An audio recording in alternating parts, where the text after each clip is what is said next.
Tak dneska pojedeme trénink ramenou a bicepsu. Jako nakopávač jsme dneska použili Helgel od Extrifitu. Je to vlastně jeden z těch prvních nakopávačů, který vážně funguje, takže jsem za něj hrozně rád. Jako první cvik jsme si dali tlaky na ramena s jednoručkama na lavici. Cvičím 2-3 série takový rozcvičovací, kde používám lehčí váhu. Snažím se to rameno zahřát, prostě procvičit to, abych se vlastně potom mohl pustit do větších vah a při větších váhách si vlastně beru k sobě i sparinga, protože se chci vyvarovat nějakému zranění.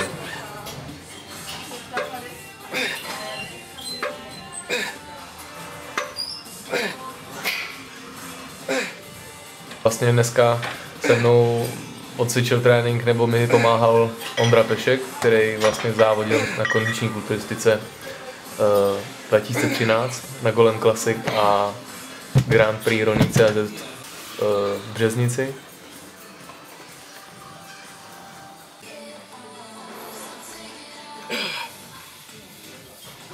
Tak tohle je vlastně naše druhý video společně s dílnou Active Media. Lidi psali do zpráv na Facebooku a dokonce i volali na mobil, že jako video se líbilo. Mělo vlastně za první den nějaký 3000 shlédnutí, takže super.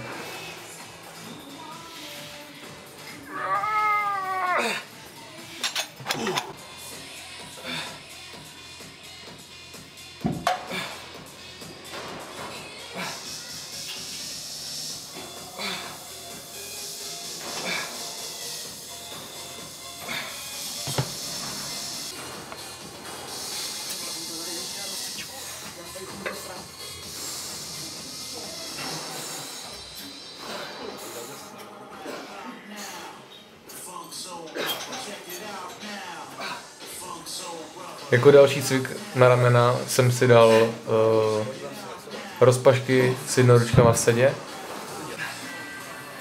s menší váhou, vlastně tak, abych to procítil.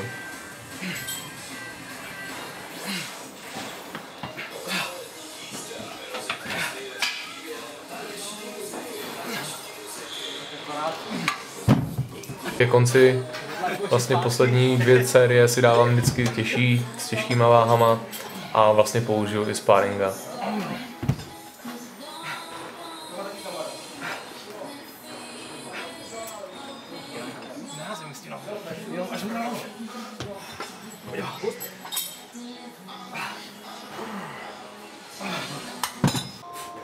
Jako další cvik jsme si dali rozpašky s jednoručkama v předklonu. Vlastně s nejlehčíma váhama, abych to aspoň trochu procítil.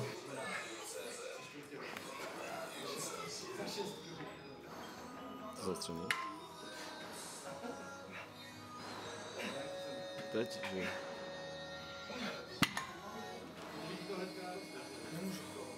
První cvik na biceps jsme si dali velkou tyč ve stoje. První zase 2-3 rozcvičovací série jenom s volnou tyčí, abych se trošku zahřál, abych vlastně předešel nějakému zranění.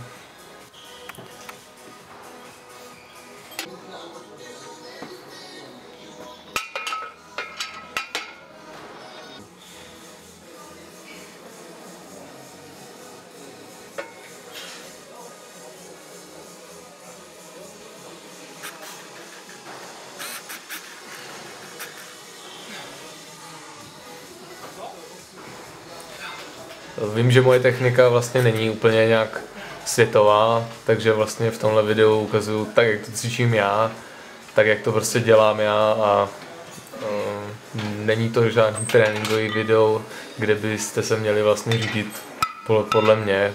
Je to vlastně video pro to, abyste viděli, jak to vlastně cvičím já.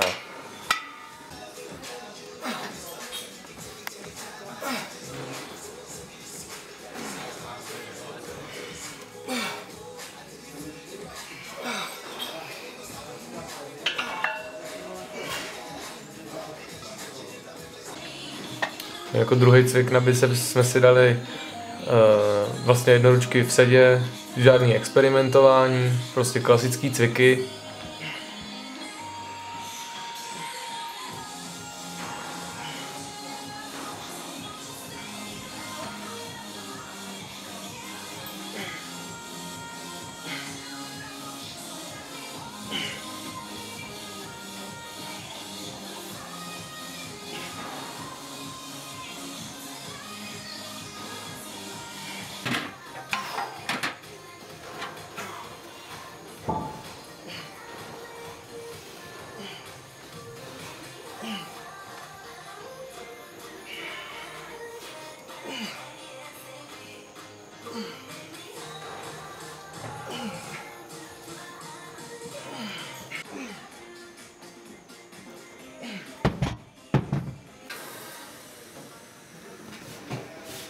Jako poslední cvik na biceps jsme dali vlastně kladky obousměrný.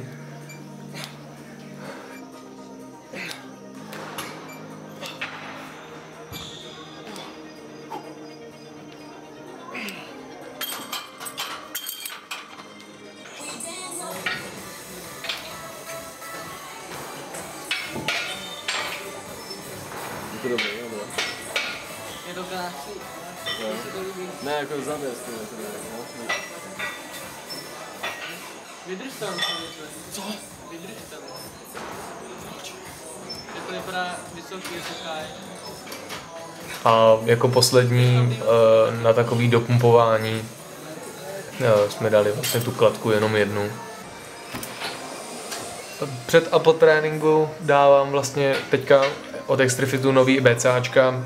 Jsou to v tekutý formě a vlastně je to něco jakoby instanty, ale vlastně už jakoby naředěný.